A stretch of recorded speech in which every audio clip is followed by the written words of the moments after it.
Good morning students, कैसे हैं आप। क्लास 9th के सभी बच्चे अपनी हिंदी की बुक निकालेंगे और इसमें निकालेंगे आप काव्य खंड के में आप आज कबीरदास द्वारा रचित साखी चैप्टर 1 निकालेंगे, साखी। ठीक है। इससे पहले हम आपको कबीरदास जी की जीवनी के बारे में बता चुके हैं। अब आता है आपका साखी चैप्टर, कबीरदास जी के दोहे। प्यारे बच्चों, आप जानते हो साखी का क्या अर्थ है। साखी का क्या अर्थ है? साखी का अर्थ है साक्षी, यानी आंखों से देखी बात। ठीक है। तो ये जो दोहे हैं, ये साखियों में से हैं। ये साखियां दोहा छंद हैं। ये इन साखियों में कवि ने गुरु के महत्व, राम नाम स्मरण, संसार और शरीर की नश्वरता, अहंकार, सत्संगति की महिमा आदि पर अपने भाव प्रकट किए हैं।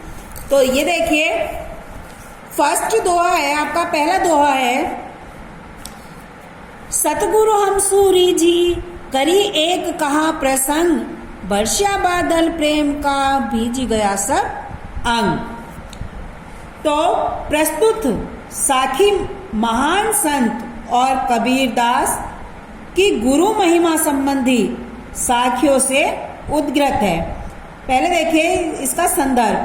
यह हमारी पाठ्य पुस्तक के काव्य खंड में कबीर ग्रंथावली से साखी शीर्षक के अंतर्गत संकलित है। ये वाला जो दोहा है। ठीक है। सबसे पहले आप इसका संदर्भ लिखेंगे, उसके बाद प्रसंग आता है। तो प्रस्तुत साखी में कबीरदास ने अपने गुरु के प्रति पूर्ण समर्पण यानी पूर्ण समर्पण भाव प्रकट किया है। साथ ही उन्होंने गुरु के प्रति अपनी कृतज्ञता भी व्यक्त की है इस दोहे में। ठीक है। साथ ही उन्होंने अपने गुरु के प्रति अपनी कृतज्ञता भी व्यक्त की है। क्या कहा है उन्होंने? सतगुरु हम सूरी जी करी एक कहा प्रसंग, बरसा बादल प्रेम का भीज गया सब अंग। यानी कि कबीरदास जी कहते हैं कि सतगुरु हम सूरू जी, यानी कि मेरे सतगुरु ने प्रश्न होकर मुझे ज्ञान का एक उपदेश दिया। ठीक है। मुझे ज्ञान का एक उपदेश दिया, या एक सरल बात ज्ञान की कही एक। ठीक है। बरसा बादल प्रेम का भीज गया सब अंग। और जो उन्होंने मुझे उपदेश दिया, इस उपदेश से हमारे हृदय में भक्ति का व्यापक जन्म हुआ। ठीक है। इस उपदेश से मेरे हृदय में व्यापक भक्ति का जन्म हुआ। भक्ति के इस बादल से प्रेम और स्नेह की वर्षा हुई। जो इन्होंने मुझे एक ज्ञान का उपदेश दिया, उससे मेरे हृदय में एक भक्ति का व्यापक जन्म हुआ, और भक्ति के इस बादल से प्रेम और स्नेह की वर्षा हुई, जिससे हमारा एक एक अंग भीग गया। कहने का मतलब यह है कि गुरु जो होते हैं वो ईश्वर का ज्ञान कराता है। ठीक है। गुरु ईश्वर का ज्ञान कराता है, उसकी भक्ति से अनुपम संतोष की प्राप्ति होती है, और मन जो होता है वो प्रेम में हो जाता है। इसीलिए मानव जीवन में सतगुरु का अत्यधिक महत्व है। ठीक है। इसलिए मनुष्य जीवन में यानी मानव के जीवन में सतगुरु का बहुत अधिक महत्व है। एक बार फिर से सुनिए। सतगुरु हम सूरी जी करी एक कहा प्रसंग, बरसा बादल प्रेम का भीज गया सब अंग। कि कबीरदास जी कहते हैं कि मेरे सतगुरु ने प्रश्न होकर मुझे ज्ञान का एक उपदेश दिया, और इस उपदेश से हमारे हृदय में भक्ति का व्यापक जन्म हुआ। भक्ति के इस बादल से प्रेम और स्नेह की वर्षा हुई, जिससे मेरे शरीर का एक एक अंग भीग गया है।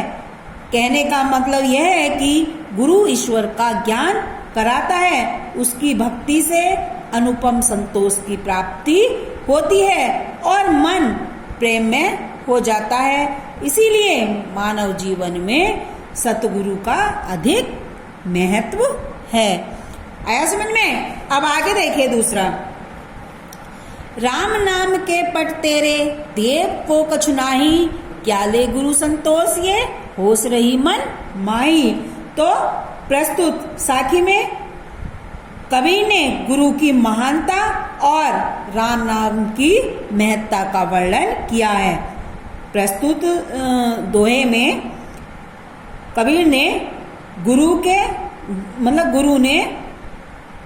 गुरु की महानता और राम नाम की महत्ता का वर्णन किया है। क्या कहा है उन्होंने कि कबीरदास जी कहते हैं कि मेरे गुरु ने राम के नाम का जो उपदेश दिया है, राम नाम के पट तेरे, यानी कि मेरे गुरु ने राम के नाम का जो उपदेश दिया है उसकी समानता और तुलना कोई नहीं कर सकता। उसकी समानता और तुलना कोई नहीं कर सकता। राम का नाम देकर गुरु ने मेरे ऊपर जो उपकार किया है, मतलब राम का नाम देकर गुरु ने मेरे ऊपर जो उपकार किया है, मैं उन्हें दक्षिणा के रूप में क्या दूं। ये नहीं देव को कछु नहीं कि मेरे पास देने के लिए कुछ भी नहीं है, क्या कोई भी दक्षिणा नहीं है। मेरे गुरु ने मुझे जो राम नाम का उपदेश दिया है उसके बदले में मेरे पास देने के लिए दक्षिणा, यानी दक्षिणा के रूप में देने के लिए कुछ भी नहीं है, अर्थात मेरे पास देने के लिए कुछ भी नहीं है। मेरे मन में तो निरंतर यही अभिलाषा बनी रही है कि मैं अपने गुरु को क्या दूं, क्या ले गुरु संतोष है कि मैं अपने गुरु को क्या दूं जिससे मुझे संतोष मिल सके। होश रही मन माही, इसका मत मीन्स ये है कि मेरे मन में तो निरंतर यह अभिलाषा बनी रहती है कि मैं अपने गुरु को क्या दक्षिणा दूं जिससे मेरे गुरु को, जिससे मुझे संतोष मिल सके। ठीक है, क्या ले गुरु संतोष ये, जिससे गुरु को देखकर मुझे संतोष मिल सके। एक बार फिर से सुनिए, राम नाम के पट तेरे देव को कछु नाही, क्या ले गुरु संतोष ये होश रही मन माही। कबीरदास जी कहते हैं कि मेरे गुरु ने राम के नाम का उपदेश जो दिया है उसकी समानता और तुलना कोई नहीं कर सकता। ठीक है, राम का नाम देकर मेरे गुरु ने मेरे ऊपर जो उपकार किया है उसके बदले में दक्षिणा के रूप में देने के लिए मेरे पास कुछ भी नहीं है। मेरे मन में तो केवल होश रही मनमाही, मेरे मन में तो केवल एक होश यानी अभिलाषा बनी रहती है कि क्या ले गुरु संतोष है कि मैं अपने गुरु को क्या देकर क्या दक्षिणा दूं जिससे मुझे संतोष मिले। आया समझ में? अब एक और देखिए थर्ड वाला, ज्ञान प्रकाशा गुरु मिलिया जो जिन बिसरी जाई, जब गोविंद कृपा करी तब गुरु मिलिया आई। देखिए इसमें देखिए कबीर ने कहा है कि गुरु के मिलने पर ज्ञान की प्राप्ति होती है।